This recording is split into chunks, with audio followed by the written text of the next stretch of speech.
نماز شروع ہو گئی، جناب صدیق اکبر نے تکبیر کہہ دی، امامت کا آغاز فرما دیا۔ اب میرے آقا کریم علیہ الصلوۃ والسلام نے قربان جائیں صحابہ کی عظمت پر۔ آپ کو پتا ہے کہ جب نماز میں قیام کی حالت میں کھڑے ہو نا تو نظر کہاں رکھنی چاہیے؟ سجدے کی جگہ پر۔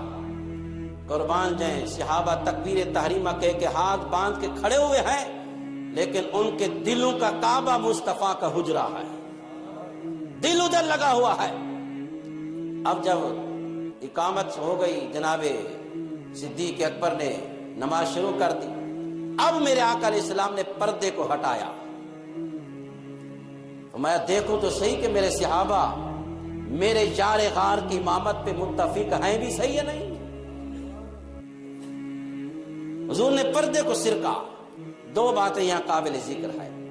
صحابہ فرماتے ہیں اللہ کی قسم جب حضور نے پردے کو ہٹایا نا، ہمیں ایسے لگا کہ حضور کے حجرے سے سورج طلوع ہو رہا ہے، اتنی چمک تھی میرے مصطفیٰ کے چہرہ انور کی۔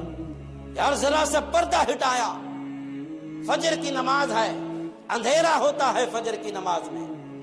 صحابہ کہتے ہیں جب حضور نے پردہ ہٹایا نا تو ایسے لگا کہ سورج طلوع ہو رہا ہے مصطفیٰ کے حجرے سے۔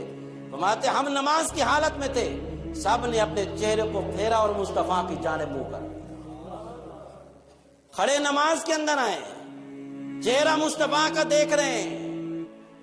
نماز بھی ہو گئی ان کی۔ یار صحابہ کا خیال تو دور کی بات ہے، انہوں نے تو اپنے چہرے ہی پھیر لیے مصطفیٰ کو دیکھنے کے لیے۔ حضور نے یہ نہیں فرمایا صدیق چھوڑ دو نماز کو، دوبارہ پڑھو، ان کی نماز نہیں ہوئی، بلکہ مصطفیٰ نے جب دیکھا نا، دوسری بات کہتے ہیں جب حضور نے پردے کو ہٹایا نا ایسے لگا جیسے قرآن کے اوراق کھل گئے۔ یار عاشقوں کی تلاوت ہی مصطفیٰ کا دیدار تھا۔ میرے آقا علیہ السلام نے جب دیکھا نا کوئی ایک صحابی بھی پیچھے نہیں بیٹھا ہوا تھا جو ابو بکر کے پیچھے نماز نہ پڑھ رہا ہو۔ یار پتہ یہ چلا مصطفیٰ کریم نے جب دیکھا اپنے ہاتھ اٹھا دیے رب کی بارگاہ میں، اے اللہ تیرا شکر ادا کرتا ہوں کہ آج میرے تمام صحابہ میرے مقرر کردہ امام کی ابتدا پہ راضی ہو گئے ہیں۔